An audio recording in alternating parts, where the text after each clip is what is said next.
Writers like Charles Buffet and Agent Orange have argued at length that Alcoholics Anonymous is a cult. They have made a very strong case that AA shares key characteristics with notorious organizations such as the People's Temple and the Heaven's Gate group.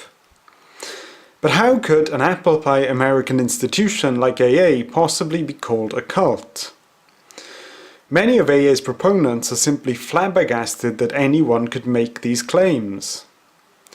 But there are good reasons for reaching this conclusion. Today, I want to give you 10 quick reasons for believing that AA is a cult. Number 1. It comes from a wacky religious cult. AA comes from a religious movement that was most decidedly a cult. The organization in question was known as the Oxford Groups. I have made a video about them and the link is in the description. The Oxford Groups were led by a charismatic evangelical minister named Frank Bookman. The groups emphasized personal powerlessness, God control, and the necessity of guidance by elders. The groups were clearly anti-intellectual and irrational, and they believed that they had the antidote to all world problems in the form of what they called God control. All of these features point to an underlying cult dynamic. If you want more information on the Oxford Groups, have a look at Agent Orange's site or see my video. Reason number 2. AA is overtly religious despite claiming to be spiritual. AA has repeatedly insisted that it is spiritual, not religious. However, this issue has been raised in a large number of court cases against AA in the US, and AA has invariably lost. In 1996, the New York Court of Appeals had this to say about the matter. A fair reading of the fundamental AA doctrinal writings discloses that their dominant theme is unequivocally religious. The foregoing demonstrates beyond peradventure that doctrinally and as actually practiced in the 12-step methodology, adherence to the AA fellowship entails engagement in religious activity and religious proselytization. All other notable courtroom hearings in the United States have reached similar conclusions. AA might try to obscure issues with the vague term spirituality, but the fact is that the AA program is most definitely about God. It's true that, in theory, AA does leave it up to the individual member to decide upon their conception of a higher power. In practice, however, the core of the AA program, the 12 steps, makes no sense unless one chooses an essentially Judeo-Christian conception of God. The program clearly advises members to pray to their higher power, usually using language reminiscent of Christianity. AA also advocates the practice of confessing one's defects of character, that is, one's sins. The fourth of the 12 steps advises AA members to continuously make searching and fearless moral inventories of themselves. The fifth step advises them to confess these shortcomings to another human being, usually a more senior member of the group. There just is no getting away from it. AA is, in practice, primarily a religious organization. 3. AA groups have become fully blown, no-fooling cults. There is extensive evidence that certain AA groups have developed into fully blown cults that exploit and degrade their members in particularly pernicious ways. Probably the most notorious example, which is now the subject of a documentary film called The 13th Step, is the Midtown Group in Washington, D.C. Group members used the meetings as a way to groom vulnerable, underage girls and young women for sex. It was headed by an older man named the women were coerced by the state to attend meetings. Another example the Joys of Recovery group, which are documented on the site AA Cult Watch. The link is in the description. They were headed by a charismatic figure named David B. A good overview of some of these AA cults. The link is also given in the description.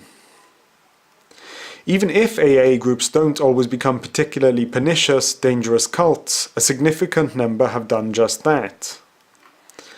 Reason number 4. Guilt tripping and fear induction. Cults tend to use guilt to control their members. Alcoholics and addicts are very often plagued by feelings of guilt and self-loathing. Not all AA members would put it in such stark terms, but the message from the literature is pretty clear. If its members don't engage in the lifelong process of confession, they will surely relapse and die from their alcoholism. A large part of the 12 steps consists in listing defects of character, i.e. sins, and then confessing them to a more senior group member, usually one's sponsor. It is true that, compared to other cults, AA does not use overt coercion to retain its members. However, AA clearly relies on the dynamics of alcoholism itself to force alcoholics into conversion. It tells new members that they are hopelessly conquered by alcoholism and that, if they leave the group, they will surely die of it. This is demonstrably false. There are good scientific studies that demonstrate that the vast majority of alcoholics who do recover do so without the help of AA. Bill Wilson, the co-founder of AA, was quite aware that the dynamic of alcoholism could be used to force conversion in alcoholics. In the big book of Alcoholics Anonymous, he wrote, "Besides a seeming inability to accept much on faith, we found ourselves handicapped by obstinacy, sensitiveness, and unreasoning prejudice.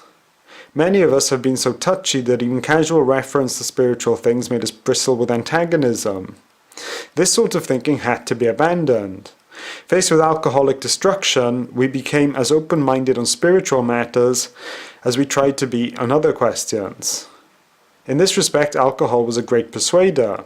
It finally beat us into a state of reasonableness." Reason number 5. Powerlessness and passivity. Cults invariably seek to induce feelings of disempowerment, passivity, and dependence in their members to control them. AA clearly teaches its members that they are powerless over their own lives. The very first step of the 12-step program reads, "We admitted we were powerless over alcohol, that our lives had become unmanageable." If you examine the AA literature, it is clear that this does not simply mean that alcoholics lose control of their drinking once they start. It means that they are powerless over not just whether they take the first drink, but over their lives in general. Step 3 then goes on to demand that the new member make a decision to turn his will and his life over to the care of God as he understands him. It is clear from the early writings of AA that this includes dependency on the group, its teachings, and its elders. Telling someone that their life is unmanageable is a handy pretext for controlling them. Bill Wilson himself seems to have recognized this in the book 12 Steps and 12 Traditions. He wrote, "Every man and woman who has joined AA and intends to stick has, without realizing it, made a beginning on step 3. Isn't it true that in all matters touching upon alcohol, each of them has decided to turn his or her life over to the care, protection, and guidance of AA? But suppose that instinct still cries out, as it certainly will, yes, respecting alcohol, I guess I have to be dependent upon AA. But in all other matters, I must still maintain my independence. Nothing is going to turn me into a non-entity. If I keep on turning my life and my will over to the care of something or somebody else, what will become of me? How persistently we claim the right to decide all by ourselves just what we shall think and just how we shall act. Nobody is going to meddle with our personal independence in such matters." In the book, Wilson is clear. Admitting that one is powerless over alcohol is simply a pretext for making the new member dependent on the group and its teachings. Rational thought and independent decision-making are equated with spiritual sickness. The perfectly reasonable belief that adult human beings should be regarded as self-determining individuals is, in fact, symptomatic of an underlying spiritual malady. And what choice does someone hopelessly conquered by such a spiritual malady have but to cow down and follow the group, its elders, and its teachings? None, so far as Wilson is concerned. Reason number 6. Stinking thinking, that is, irrationality. Cults are intrinsically anti-intellectual and irrational, and AA is no exception. As the slogan goes, "My best thinking got me drunk every time." Throughout his literature, AA subtly discredits independence of thought and reason in favour of groupthink and blind obedience to received teachings. AA tells its members, in other words, that they are stupid and insane and they need to abandon critical thinking if they want to avoid a grim alcoholic demise. This is convenient because AA has failed in basically every major scientific investigation into its effectiveness. Yet AA refuses to abandon its dogmatic conviction that the 12 steps are the only way the so-called real alcoholic can recover. Reason number 7. Sponsorship and sober time hierarchy. AA claims that it has no hierarchy, and it is true that it does not have an obvious formal hierarchy like other cults. But look closer, and there are clearly less visible hierarchies at work in most meetings. AA encourages sponsorship relationships between its members. What type of a dynamic this relationship takes really depends upon the individuals concerned, but it clearly puts both parties on a different standing in relation to one another. AA values sober time, and perhaps for some this provides an incentive to stay sober. But it also introduces a sober time hierarchy where the judgments and actions of those with more sober time carry far more weight than those further down the pecking order. If you've got 20 years clean, then you'll be taken far more seriously than if you've got 2 months. AA might officially advocate equality amongst its members, but in practice one usually finds that some AA members are more equal than others. Reason number 8. Sexual exploitation. It is now well established that many AA members have used the groups for sexual needs. It is true that not all AA groups or members engage in this practice. However, the disempowerment at the core of the AA program, as well as the sponsorship system and the implicit sober time hierarchy, can create a situation that facilitates the grooming of vulnerable younger women by male members. Let's be clear. AA is not always a safe place for women, and any woman thinking of attending AA needs to be fully appraised of these facts. If you want more information on this, please view the film The 13th Step. There's a link in the description. Reason number 9. Many AA members admit frankly that it is a cult. Perhaps surprisingly, many AA members frankly admit that AA is a cult. Take a look at Agent Orange's letters and note that many AA members frankly admit that AA is indeed a cult. They thank the heavens that the AA cult exists, because otherwise their stinking thinking and defiant personalities would have killed them long ago. For instance, an AA member posted this recently on my blog.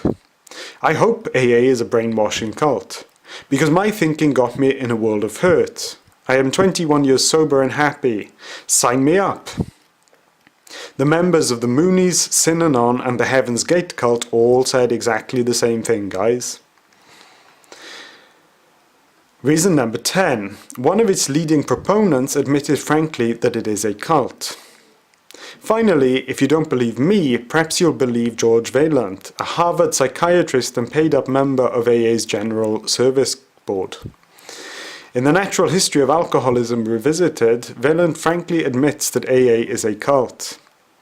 AA certainly functions as a cult and systematically indoctrinates its members in ways common to cults the world over, he writes. Vaillant goes on to argue that AA is a benign cult. If you want to read a response to the idea that there is such a thing as a benign cult, have a look at the final link in the description of this video.